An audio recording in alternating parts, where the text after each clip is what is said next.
Tutorial बनाने की दो वजह है। पहली कि गूगल फॉर्म पे जो भी एग्जामिनेशन स्टूडेंट अपेयर करते हैं उसी में कुछ दिक्कतें स्टूडेंट को आती है, उनके बारे में उनको पता होना चाहिए कि how to fill up the form and how to submit the form. होती है बच्चों में, एग्ज़ाम तो दे देते हैं, उसके बाद उनकी एग्ज़ाम सबमिट हुई है यह कंफर्म उनको होता नहीं है। तो इस ट्यूटोरियल में हम कुछ गूगल फॉर्म्स की सेटिंग टीचर्स के लिए भी देखने वाले हैं और स्टूडेंट पॉइंट ऑफ व्यू भी देखने वाले। तो आपको समझ में आएगा कि गूगल फॉर्म आपको कैसे बनाना है और कैसे उसे यूज़ करना है for the online examination teachers के लिए, और स्टूडेंट के लिए आपको कैसे ऑनलाइन एग्जामिनेशन देनी है गूगल फॉर्म के हेल्प से। और उसके अलावा जो भी प्रॉब्लम्स आती है गूगल फॉर्म सबमिशन के वक्त वो आप सॉर्ट कर पाओगे। यह वीडियो आप अंत तक देखिए, आपको सभी आपके प्रॉब्लम के सॉल्यूशन मिल जाएंगे। तो चलिए शुरू करते हैं।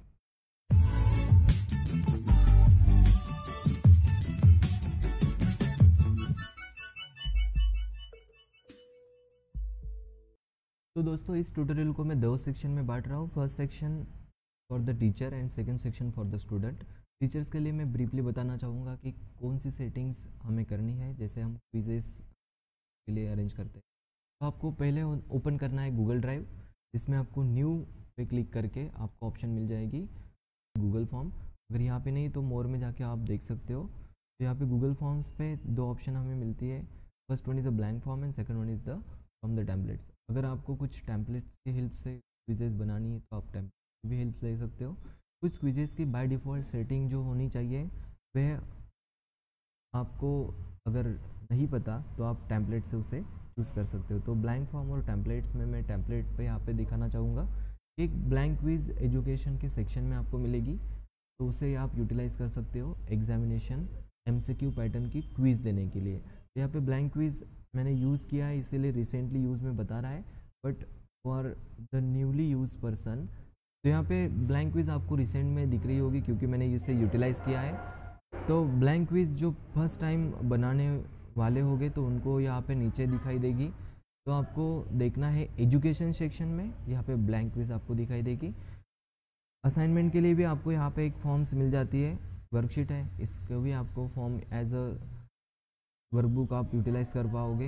या तो कोर्स इवैल्यूएशन आपको अगर करना हो एज ए टीचर तो आप यह टेम्पलेट्स यूज़ कर सकते हो। तो यहाँ पे अभी मैंने ब्लैंक क्विज़ को यूज़ करना है for the designing of quizzes. तो डेमो सैम्पल में बताऊँगा ब्लैंक क्विज़ में। यहाँ पे मैंने लिख दिया डेमो टेस्ट और उसके बाद होता है यहाँ पे क्वेश्चन। तो question by default multiple choice ही होते हैं क्योंकि हमने ब्लैंक क्विज़ का एक सैम्पल लिया है। तो आपकी टेस्ट का जो भी नाम होगा आप अपने फॉर्म को नाम दे सकते हो। मैंने टेस्ट का नाम कॉपी करना है और पेस्ट करना है। कई बार वन में यहाँ पे लिख रहा हूँ। यहाँ पे क्वेश्चन जो है बाय डिफ़ॉल्ट ऑप्शन फॉर्म में है। यहाँ पे मल्टीपल चॉइस क्वेश्चन फॉर्मेट उन्होंने सेट करके रखा है। तो नेम ऑफ स्टूडेंट, अगर नेम ऑफ स्टूडेंट करता हूँ तो बाय डिफ़ॉल्ट ये ऑप्शन चेंज हो जाती है शॉर्ट आंसर में, क्योंकि एल्गोरिदम से स्मार्ट एल्गोरिदम से गूगल फॉर्म वर्क करता है। जो इनपुट आपने यहाँ पे रखा है क्वेश्चन का उस हिसाब से नीचे ऑप्शन चेंज हो जाएगी टेक्स्ट इनपुट में। तो यहाँ पे टेक्स्ट इनपुट में आप स्टूडेंट का नाम जो है वो ले सकते हो। कुछ एडिशनल सेटिंग यहाँ पे होती है। यही क्वेश्चन को मुझे अगर रिपीट करना है या तो यही इन्फॉर्मेशन रिपीट करनी है तो मैं इसे कॉपी कर सकता हूँ, इसका डुप्लीकेट एक नीचे बन जाएगा। अगर मुझे यह इन्फॉर्मेशन नहीं चाहिए तो मुझे इसे डिलीट करना है तो मैं डिलीट कर सकता हूँ। और कुछ इन्फॉर्मेशन मुझे चाहिए ही तो यहाँ पे मैं रिक्वायर्ड की ऑप्शन को सेट कर सकता हूँ। जैसे ही रिक्वायर्ड इन्फॉर्मेशन यहाँ पे मैंने करवा दी तो स्टूडेंट को या तो भी जो भी यह फॉर्म फिलअप कर रहा है उन्हें वह इन्फॉर्मेशन भरना कंपलसरी हो जाता है। तो इसी तरीके से मैं इन्फॉर्मेशन आगे बढ़ना था। तो इसी तरह से मैं अगले इन्फॉर्मेशन यहाँ पे फिलअप कर सकता हूँ। जैसे ही मैंने रिक्वायर्ड कर दिया है तो आप देख पाओगे कि यहाँ पे स्टार साइन आ चुका है। तो इस तरीके से फॉर्म बनेगी। होती है क्वेश्चंस, तो यहाँ पे मैंने सपोज यहाँ पे रोल नंबर डाल दिया। तो जैसे रोल नंबर है तो यहाँ पे शॉर्ट आंसर में नंबर सेटिंग में वह चेंज हो जाती है। देन रोल नंबर भी मुझे रिक्वायर्ड है। बच्चों की ईमेल एड्रेस चाहिए होगी तो मैं दो सेटिंग से करवा सकता हूँ। या तो फॉर्म की डिफ़ॉल्ट सेटिंग से मैं ईमेल एड्रेस कलेक्ट कर सकता हूँ या तो फिर मुझे अलग से एक क्वेश्चन यहाँ पे डालना होगा ईमेल एड्रेस का। तो यहाँ पे ईमेल एड्रेस हो गए, वह भी रिक्वायर्ड है, मैं यहाँ पे रिक्वायर्ड कर दिया। उसके बाद आती है सेक्शन की बारी। यहाँ पे अगर क्वेश्चन आपको कंटिन्यू रखना है तो यहाँ से भी आप रख सकते हो, अदरवाइज आप यहाँ पे एक सेक्शन ऐड कर सकते हो जिससे यह फॉर्म दो फॉर्म्स अलग फॉर्म्स में डिस्ट्रीब्यूट हो जाता है, जो बच्चों के लिए आसान होगा इन्फॉर्मेशन फिलअप करने के लिए। तो मैं दोनों को सैंपल बताना चाहूँगा। यहाँ पे मैंने डेमो क्वेश्चन डालनी है और उसके बाद यहाँ पे ऑप्शन है ऑप्शन 1। जैसे मैं क्लिक करते जाता हूँ तो यहाँ पे 4 ऑप्शन मैंने इनपुट कर दिए। कई बार यहाँ पे आपको इमेजेस अगर ऑप्शन में चाहिए होगी या तो क्वेश्चन में चाहिए होगी तो आप यहाँ से डाल सकते हो। जैसे भी आप यहाँ पे क्लिक करते हो तो यहाँ पे आपको अलग अलग ऑप्शन मिल जाएंगे। आप अपने कंप्यूटर सिस्टम से भी अपलोड कर सकते हो, कैमरा है वही वहाँ से भी आप अपलोड कर सकते हो, URL डाल सकते हो इमेज की, फ़ोटोज़ हो गई तो वहाँ डाल सकते हो। गूगल ड्राइव से ही आप इन्फॉर्मेशन, अगर आपकी इमेजेस वहाँ पे सेव है तो वहाँ से आप डाल सकते हो, या तो फिर सिंपल गूगल सर्च आप कर सकते हो। यहाँ पे आपने क्वेश्चन सर्च किए तो उसकी इमेजेस आपको मिल जाएगी लाइक दिस। तो आपको कुछ लिखना है कि व्हाट इज़ द सिंबल, तो आप यहाँ पे लिख सकोगे। सिलेक्ट कर लिया और उसके बाद उसे मुझे इंसर्ट करना है, तो इंसर्ट करने के बाद वह क्वेश्चन में इंसर्ट हो जाती है और आपको यहाँ पे दिखाई देगी। अगली सेटिंग टीचर के लिए इम्पोर्टेंट होती है कि जो भी हमने क्वेश्चन सेटअप किए तो उनको सही आंसर कौन सा है यह देखने के लिए अगर हमें कुछ इन्फॉर्मेशन डालनी है तो हम डाल सकते हैं। तो फिलहाल के लिए मैं इमेज निकाल देता हूँ। यहाँ पे आंसर की का एक ऑप्शन होता है और एक रिक्वायर्ड ऑप्शन होता है। अगर यह क्वेश्चन मैंने रिक्वायर्ड कर दिया तो बच्चों को इसका आंसर देना ही देना है सबमिशन के पहले। बहुत बार बच्चों में दिक्कत आती है कि जब अगर क्वेश्चन रिक्वायर्ड हो और अगर बच्चों ने वह क्वेश्चन अटेम्प्ट नहीं किया तो उनका फॉर्म सबमिट नहीं होता। तो यहाँ से वही चीज़ आपको ख्याल में रखनी है कि कब रिक्वायर्ड करना है या नहीं करना है। अगर रिक्वायर्ड नहीं किया तो बच्चे कुछ क्वेश्चन स्किप कर सकते हैं, या तो कुछ स्किप हुए फिर भी सबमिशन वहाँ पे हो जाता है। तो यहाँ पे ये ऑप्शन मैंडेटरी नहीं है, आप इसे ऑन या ऑफ दोनों रख सकते हो। यहाँ पे आंसर की का एक इम्पॉर्टेंट ऑप्शन है जहाँ पे आप क्लिक करने के बाद आपको दिखाई देगा यहाँ पे पॉइंट्स वैल्यू बता रहा है। तो इस क्वेश्चन को मुझे 1 मार्क्स के लिए रखना है, 2 मार्क्स के लिए रखना है, 5 मार्क्स के लिए रखना है, या तो 10 मार्क्स के लिए रखना है, तो यहाँ पे मैं चेंज कर पाऊँगा। और उसके बाद दूसरा ऑप्शन आता है कि आंसर कौन सा बराबर है। तो फॉर एग्जांपल डेमो क्वेश्चन के लिए क्वेश्चन ऑप्शन 1 जो है वह सही है, तो मैं यहाँ पे सिंपली आके क्लिक कर दूंगा तो यहाँ पे एक राइट मार्क्स आ जाती है और ग्रीन सिंबल आ जाती है। कुछ क्वेश्चन में एक से ज़्यादा आंसर भी सही हो सकते हैं, तो फिर यहाँ पे MCQ में वैसे तो ऑप्शन हो सकते हैं कि ऑप्शन 1 भी सही है और बच्चों ने ऑप्शन 3 चूज़ किया तो वह भी सही है। तो यहाँ पे मल्टीपल ऑप्शन भी मैं चूज़ कर सकता हूँ, जिससे बच्चों ने ऑप्शन 1 पे क्लिक किया तो भी उन्हें पॉइंट मिलेंगे, या तो ऑप्शन 3 पे क्लिक किया तो भी पॉइंट मिलेंगे। तो लेकिन ऐसे क्वेश्चन हम MCQ में नहीं डालते, पर वह ऑप्शन यहाँ पे दिया गया है। तो यहाँ पे सपोज़ हमें ऑप्शन 1 ही रखना है, then all option are wrong. तो ये होने के बाद अगला इम्पॉर्टेंट आता है add answer feedback. Add answer feedback में आप आंसर जो सही है उसके लिए एक फीडबैक डाल सकते हो और करेक्ट आंसर के लिए अलग से फीडबैक डाल सकते हो। तो हमने डाल दिया वेल डन, और यहाँ पे हमने इनकरेक्ट आंसर के लिए डाल दिया try better in next time. अगर बच्चे यहाँ पे ऑप्शन सिलेक्ट करेंगे 1 तो उन्हें दिखाई देगा well done after the submission of quiz, और आंसर 2, 3, 4 सिलेक्ट करेंगे तो उनको यहाँ पे फीडबैक दिखाई देगा ट्राई बेटर नेक्स्ट टाइम। तो इस तरीके से हम ऑप्शन में कुछ फीडबैक भी ऐड कर सकते हैं, और ये सब होने के बाद हम इस क्वेश्चन को डन करना है। तो यहाँ पे चारों ऑप्शन आ गए, उनके फीडबैक भी आ गए, और उस हिसाब से यहाँ पे ऑप्शन को मैंने रिक्वायर्ड करके रखा है। कुछ एडिशनल सेटिंग होगी तो यहाँ पे मैं कर सकता हूँ, कुछ डिस्क्रिप्शन डालनी क्वेश्चन के नीचे तो आप डाल सकते हो। सेक्शन बेस आंसर होना चाहिए तो आप यहाँ पे सेक्शन भी इंसर्ट कर सकते हो। और यहाँ पे यह इंपॉर्टेंट ऑप्शन होती है शफल ऑप्शंस। तो यहाँ पे ऑप्शन 1, 2, 3, 4 यही सीक्वेंस से होनी चाहिए, या तो फिर हर बार भी यह लिंक ओपन हो तो यह ऑप्शन शफल हो जाए, तो शफल ऑप्शन भी आप चूज़ कर सकते हो। इस वजह से क्या होगा कि ऑप्शन जो है वह शफल हो जाती है। उसी के साथ आप क्वेश्चन भी शफल कर सकते हो, उसी की सेटिंग भी हम शॉर्टली देखने वाले। तो इस तरीके से यह फॉर्म जनरेट होगा। और दिखने में कैसे दिखेगा बच्चों को, तो यहाँ पे एक व्यू ऑप्शन है टीचर के लिए, यहाँ पे क्लिक करके वह फॉर्म का लुकअप देख सकता है एग्जैक्टली बच्चों को ये दिखेगा कैसे। तो ऐसे बच्चों ने जैसे भी ऑप्शन ओपन किए तो उन्हें दिखेगा demo test, name of the student, roll number, email address and this option. अभी यार मैंने शफलिंग किया है तो ऑप्शन 1, 2, 3, 4 सीक्वेंस से नहीं है, वह चेंज हो चुके हैं। तो हर बार जब यह फॉर्म ओपन होगी तो यह सीक्वेंस चेंज हो जाती है। जब तक मैं यह सब स्टार किए हुए क्वेश्चंस अटेम्प्ट नहीं करता, this is not actually question, this is the information but it is required, form submission यहाँ पे होगा नहीं, तो यहाँ पे एरर बताएगा। तो मुझे यह सब इन्फॉर्मेशन फिलअप करनी है जो रिक्वायर्ड है, तब तक यह फॉर्म सबमिशन पॉसिबल नहीं है। टीचर के लिए अलग से कुछ सेटिंग्स यहाँ पे मैं बताना चाहूँगा। तो यह फॉर्म होने के बाद आप इसकी थीम चेंज कर सकते हो, कलर्स में आप चेंज कर सकते हो इस तरीके से। कुछ हेडर आपको यहाँ पे डालनी है, कुछ यहाँ पे डालनी है, तो कुछ हेडर यहाँ की इमेज के फॉर्म्स पे आप चूज़ कर सकते हो। अपलोड हो सकती है कुछ इस तरीके से हेडर है, फॉर एग्जांपल एग्ज़ाम रिलेटेड है तो मैंने यह हेडर यहाँ पे चूज़ किया और इंसर्ट कर दिया। इसी तरीके से आप अपलोड भी कर सकते हो अपना खुद का हेडर। तो यहाँ पे जैसे भी हेडर अपलोड होता है तो यहाँ पे आपको वह हेडर दिखाई देना स्टार्ट होगा, तो यहाँ पे वही इमेज दिखाई देनी स्टार्ट होगी। इसी तरीके से कलर्स के फॉन्ट्स हम चेंज कर सकते हैं। यहाँ पे कुछ सेटिंग है, एड ऑन्स हम कर सकते हैं। तो सर्टिफाई EM जैसे एड ऑन्स है, फॉर एग्जांपल यह एड ऑन यूज़ होती है सर्टिफिकेट डिस्ट्रीब्यूशन के लिए। जब भी कोई सर्टिफिकेट टाइप क्वेश्चनरी आप डिज़ाइन करोगे और क्वेश्चनरी अटेंड करने के बाद स्टूडेंट को सर्टिफिकेट मिलना चाहिए, आपको ऐसा लग रहा है, तो ऐसे एड ऑन आप इसमें यूज़ कर सकते हो। उसके बाद प्रीव्यू कैसे दिखेगा फॉर्म का हमने ऑलरेडी देख चुके हैं। तो इस तरीके से इनका प्रीव्यू हमें दिखाई देगा। डेमो टेस्ट हेडर हमने डाल दिया है। यहाँ पे यह सिंबल दिख रहा है, मैं एज ए एडिटर हूँ इसीलिए दिखेगा, स्टूडेंट को यह सिंबल नहीं दिखाई देगा। यही सेम फॉर्म कलर्स स्टूडेंट को दिखाई देगा। तो यह डेमो फॉर्म्स आप देख चुके हो। उसके बाद कुछ इंपॉर्टेंट सेटिंग्स होती है वह देख लेते हैं।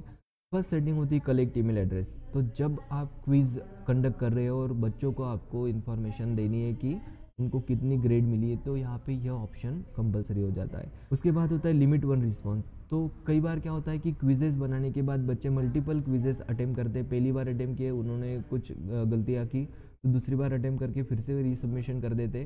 लेकिन उसको अवॉइड करने के लिए यहाँ पे हम लिमिट टू 1 रिस्पॉन्स करेंगे। जैसे भी हम लिमिट टू 1 रिस्पॉन्स करेंगे तो बच्चों ने जो साइन इन ब्राउज़र होगा गूगल का, उसी से उसको यह रिस्पॉन्स करना है। तो लिमिट टू 1 रिस्पॉन्स अगर कर देते तो उसे गूगल का साइन इन यहाँ पे रिक्वायर्ड हो जाता है। कलेक्ट द ईमेल एड्रेस कर दिया तो वहाँ पे रिस्पॉन्स रिसिप्ट की एक ऑप्शन हमें मिल जाती है। रिस्पॉन्स रिसिप्ट मतलब जब भी स्टूडेंट ने फॉर्म भरा है तो फॉर्म भरने के बाद तुरंत जैसे ही वो सबमिट करता है तो ऑल रिस्पॉन्ड उन्होंने कौन से ऑप्शन चूज़ किए हैं वे उनको चले जाएंगे। अगर सही आंसर और गलत आंसर हमने ऑलरेडी सेटअप कर रखे तो वह भी उनको पता चलेगा। एंड यहाँ पे 2 ऑप्शन मिल जाती है रिस्पॉन्स रिसिप्ट में। अगर रिस्पोंडेंट जो स्टूडेंट है उन्होंने रिक्वेस्ट की, if they required the response receipt, तो वहाँ पे वो क्लिक करेंगे और उसके बाद उन्हें मिल जाएगी। और अगर हम ऑलवेज करते हैं तो हर बच्चा जो इस फॉर्म को सबमिट करेगा या तो हर कैंडिडेट रिस्पोंडेंट इसे सबमिट करेगा, उनको रिस्पॉन्स रिसिप्ट चली जाती है। तो ये ऑप्शन मैंडेटरी नहीं है, लेकिन बच्चों के पास यह इन्फॉर्मेशन होनी चाहिए कि उन्होंने फॉर्म्स में कौन सी इन्फॉर्मेशन रखी है। तो हम इसे इफ़ रिक्वायर्ड पे कर सकते हैं या तो फिर ऑलवेज पे कर सकते हैं। तो यह 2 ऑप्शन हमें यहाँ पे मिल जाती है। उसके बाद एडिट आफ्टर सबमिशन का एक ऑप्शन मिलता है। अगर कुछ गलतियाँ बच्चों से हुई है फॉर्म भरते वक्त तो वो बाद में आके फॉर्म में एडिट कर सकते हैं। तो यह ऑप्शन हम यहाँ पे ऑन कर सकते हैं, लेकिन यह ऑप्शन जनरली क्विजेस के लिए ऑन रखना नहीं है। तो अगर यह ऑप्शन ऑन रखा है तो बच्चे अपने इन्फॉर्मेशन में जो आंसर दिए हैं उन्हें भी चेंज कर सकते हैं बाद में, इसलिए यह ऑप्शन जनरली क्विजेस के लिए ऑफ ही रखनी है। The summary chart to the text responses, तो यह भी ऑप्शन आपको ऑफ रखनी है, तो यह एक ऑप्शन होगा। दूसरा है प्रेजेंटेशन, जिसमें प्रोग्रेस बार की शो। तो प्रोग्रेस बार हमने अगर बता दिया तो सेक्शन वाइज यह प्रोग्रेस बताता है। एक सेक्शन होने के बाद इतनी इमेजेस जो है वहाँ पे एक कलर लाइन आ जाती है, दूसरा सेक्शन होने के बाद आगे चले जाएगा और in the submission it will completed. तो प्रोग्रेस बार हमें बताना है या नहीं बताना है, आप इसे चूज़ कर सकते हो उसी हिसाब से। शफल क्वेश्चन ऑर्डर यह सबसे इंपॉर्टेंट ऐसा ऑप्शन है जिसमें क्वेश्चन की ऑर्डर शफल हो जाती है। अगर आपने क्विजेस में क्वेश्चन को नंबर दे के रखे नहीं है, मतलब 1 2 3 4, तो इस ऑप्शन को आपको यूज़ करना है, जिससे हर बार जब भी क्विज ओपन होती है तो उसमें क्वेश्चन शफल होंगे। तो हमने पहला ऑप्शन देखा था क्वेश्चन में itself shuffle the option order. तो यहाँ पे क्वेश्चन ऑर्डर है, मतलब वहाँ पे खाली ऑप्शन की ऑर्डर चेंज होती थी। अगर हमने यहाँ पे इसे ऑन करके रखा है तो क्वेश्चन की ऑर्डर भी चेंज होगी। तो यहाँ पे टीचर्स को एक ख्याल में रखना है कि जब भी आप शफल क्वेश्चन ऑर्डर ऑन रखते हो तो आपको क्वेश्चन के आगे नंबरिंग नहीं देनी है। यहाँ पे अगर हमने सिंगल रिस्पांस करके रखा है तो यहाँ पे अगला ऑप्शन वहाँ पे नहीं मिलेगा। तो यहाँ पे सिंगल रिस्पांस अगर हमने निकाल दिया देन यह ऑप्शन यहाँ पे एक्टिवेट हो जाता है। Show the link to submit another response, अगर बच्चे ने एक रिस्पांस फिलअप कर दिया है उसी फॉर्म से अगर उसको और नए से एक रिस्पांस सबमिट करना है तो यह ऑप्शन वहाँ पे ऑन हो जाता है। लेकिन बाय डिफ़ॉल्ट हमने अगर लिमिट टू 1 रिस्पांस करके रखा है देन यह ऑप्शन यहाँ पे डीएक्टिवेट हो जाता है। और कन्फर्मेशन मैसेज में आपको कुछ लिखना है your test is submitted successfully. इस तरीके से आप कुछ मैसेज बच्चों को देना चाहोगे at the after the submission, तो यहाँ पे आप लिख सकते हो। And last option is the quizzes. यहाँ पे ऑलरेडी ये मार्क द क्विज किया है। अगर आप ब्लैंक फॉर्म चूज़ करें हो तो आपको यह ऑन करना होगा।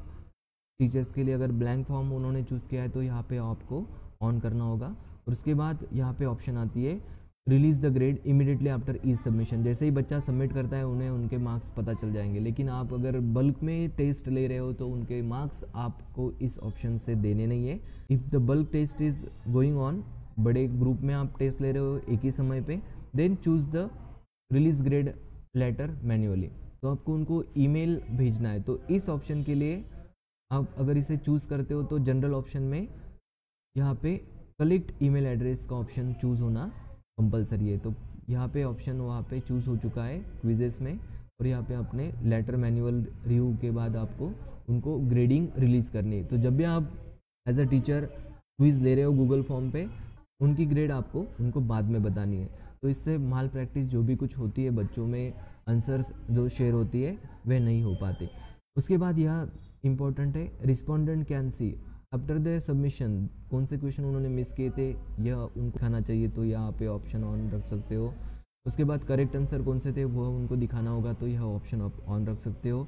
और लास्ट है पॉइंट वैल्यू, कितने पॉइंट्स के लिए मार्क्स के लिए वो क्वेश्चन है तो आप यहाँ पे बता सकते हो। तो पॉइंट वैल्यू आप वहाँ पे ऑन रखनी है, मिस्ड क्वेश्चन आपको ऑन रखनी, करेक्ट आंसर आपको ऑन रखनी जब आप यह नॉर्मल क्विज कंडक्ट करते हो। बट जब बल्क में क्विज कंडक्ट करते हो तो आपको यह ऑप्शन भी ऑफ में रखनी है, क्योंकि अगर बच्चों को करेक्ट आंसर पता चल गए तो एक दूसरे को शेयर कर सकते हो और आपकी टेस्ट मैनिपुलेट हो सकती है। इस वजह से आपको तीनों ऑप्शन यहाँ पे ऑफ रखने। तो यहाँ पे फर्स्ट है लेटर आफ्टर सबमिशन, एंड यहाँ पे आपको देखना है कि वह क्विज ऑन है। जब तक क्विज ऑन नहीं होती तब तक कोई मार्क्स असाइन आप नहीं कर पाओगे, कितने मार्क्स के लिए वह क्विज है, कोई राइट आंसर आप असाइन नहीं कर पाओगे जब तक यह ऑप्शन ऑन नहीं होती। तो अगर आप ब्लैंक फॉर्म यूज़ कर रहे हो तो सेटिंग में पहले जाके क्विजेस में जाके make this as a quiz आपको करनी है। उसके बाद फिर इस सेटिंग को आपको सेव करना है। तो यह पूरा फॉर्म बन चुका है। एग्जैक्टली जो बना हुआ फॉर्म मैं दिखाना चाहूँगा। यहाँ पे आप देख पाओगे कि एक टेस्ट का फॉर्म है जो बना हुआ है, उनमें इन्फॉर्मेशन, ईमेल एड्रेस कलेक्शन है, name of the student, roll number. यहाँ पे कंपलसरी दिखाया है 4 रोल नंबर है, सीट नंबर है। और उसके बाद यहाँ पे सेक्शन स्टार्ट होता है, उसमें क्वेश्चन स्टार्ट हो गए। तो यहाँ पे जैसे भी बच्चे यहाँ पे आंसर को चूज़ करेंगे इस तरीके से क्विज जो होती है डिज़ाइन होती है। और तो बच्चों को अगर शेयर करने तो आप मेन अपने फॉर्म्स को ओपन करोगे और उसके बाद यहाँ पे आप ऑप्शन देख पाओगे सेंड ऑप्शन पे क्लिक करने के बाद आपको यहाँ पे ऑप्शन मिल जाती है ईमेल एड्रेस, देन सेकेंड आती है लिंक और तीसरा आता है एम्बेडिंग। जब वेबसाइट पे कहीं पे डालनी होगी तो आप इसको एम्बेडेड कर सकते हो एज इट इज़, पूरा क्विज वहाँ पे एम्बेडेड हो जाएगा। फेसबुक या ट्विटर पे आप शेयर कर सकते हो। लेकिन हमें जो शेयरिंग करना है तो मैक्सिमम हम करते हैं एक लिंक से। तो यहाँ से लिंक आपको चूज़ करना है। यहाँ पे एक बड़ी सी लिंक आपको दिख रही है, तो एज इट इज़ यह लिंक आप यूज़ कर सकते हो। एक बड़ी सी लिंक है जिसे आप लास्ट तक देख पाओगे, तो इसे कॉपी करके आप पेस्ट कर सकते हो। बट मैं रिकमेंड करूँगा कि जब भी आपको लिंक शेयर करनी है उससे पहले उसे शॉर्ट कर लीजिए। अभी लिंक की लाइन दिख रही है आपको, जब भी मैंने शॉर्टन लिंक में क्लिक किया तो एक शॉर्ट लिंक जनरेट होगी फॉर्म्स की जिसे मुझे कॉपी करना है। अब कुछ व्हाट्सएप ग्रुप हो गए बच्चों के या टेलीग्राम ग्रुप हो गए तो उसमें जाके आपको उसे सिंपली पेस्ट करना है। तो इस तरीके से टीचर अपने गूगल फॉर्म्स क्रिएट कर सकते हैं और बच्चों के साथ शेयर कर सकते हैं। And for the better experience मैंने जो सेटिंग बताई है अगर उनका इस्तेमाल टीचर्स करते हैं तो एग्ज़ाम में होने वाली जो भी मैनिपुलेशन है वो वह रोक सकते हैं। तो सिंपल वह लिंक मैंने कॉपी की है और एक व्हाट्सएप ग्रुप में उसे मुझे पेस्ट करना है। उसके बाद स्टूडेंट तक यह इन्फॉर्मेशन चली जाएगी। अभी एक और लास्ट सेटिंग यहाँ पे बाकी है, जो रिस्पॉन्डेड कैंडिडेट होती है, रिस्पॉन्सेस हमें जो मिलती है वे हमें यहाँ पे मिलेगी। और after the completion of time जैसे भी कंप्लीट हो जाता है, टोटल वैल्यू 60 मार्क्स के लिए टोटल क्वेश्चनरी है और टाइम जैसे भी कंप्लीट हो जाती है वैसे ही इसे क्विज़ को मैंने ऑफ कर देनी है। मतलब इसके बाद अगर कोई स्टूडेंट उस लिंक को क्लिक करे तो वह लिंक ओपन नहीं होगी and they student get the message the time is up, या ऐसे आप मैसेज यहाँ पे लिख सकते हो टाइम इज़ अप। तो इस तरीके से आप मैसेज स्टूडेंट को दे सकते हो अगर आपका समय कंप्लीट हो चुका है, आप एक शेड्यूल टाइम में अगर टेस्ट कंप्लीट कर रहे हो तो यह सेटिंग आप यहाँ पे कर सकते हो।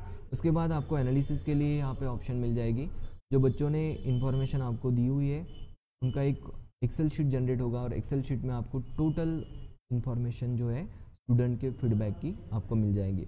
जैसे ही आपने ग्रेड रिलीज़ करनी है तो वहाँ पे स्टूडेंट ने कब एग्जामिनेशन दी थी, उसका ईमेल एड्रेस, स्कोर जो होता है उसका टोटल यहाँ पे मिल जाएगा।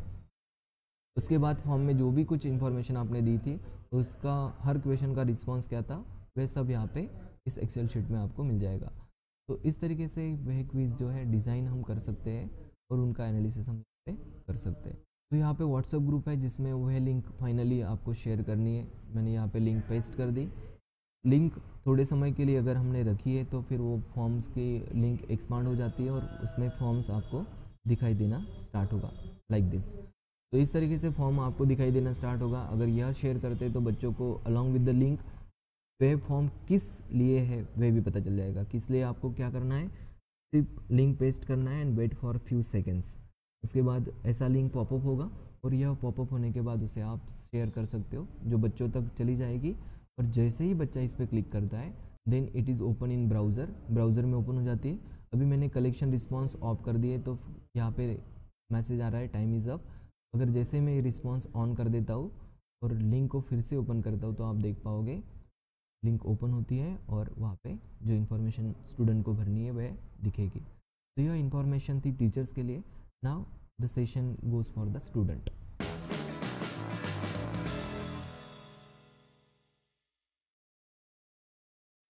यह सेशन आपके लिए है। अगर आप फर्स्ट टाइम या तो फिर कुछ दिक्कतें आपको आ रही है गूगल फॉर्म से ऑनलाइन एग्जामिनेशन देने के लिए तो आपके लिए यह वीडियो मैंने बनाया है। जब आप कोई गूगल फॉर्म्स ओपन करते हो तो आपको जनरली गूगल फॉर्म इस तरीके से कुछ ग्रुप्स में आके मिलेगा आपको। तो यहाँ पे एक ग्रुप्स है तो उस ग्रुप पे आपको इस तरीके से मैसेज मिलेगा कि यह टेस्ट का फॉर्म है।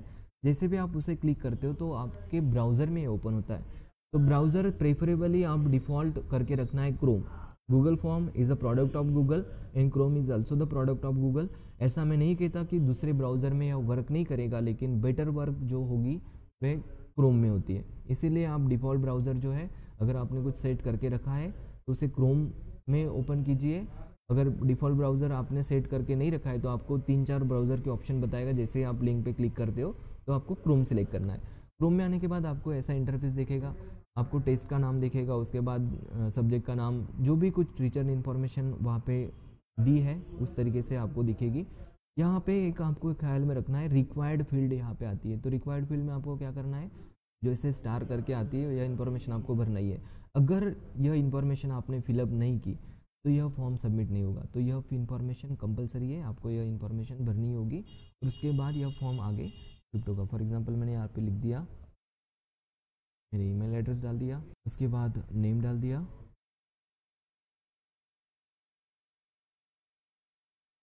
उसके बाद रोल नंबर डाल दिया, उसके बाद सीट नंबर डाल दिया।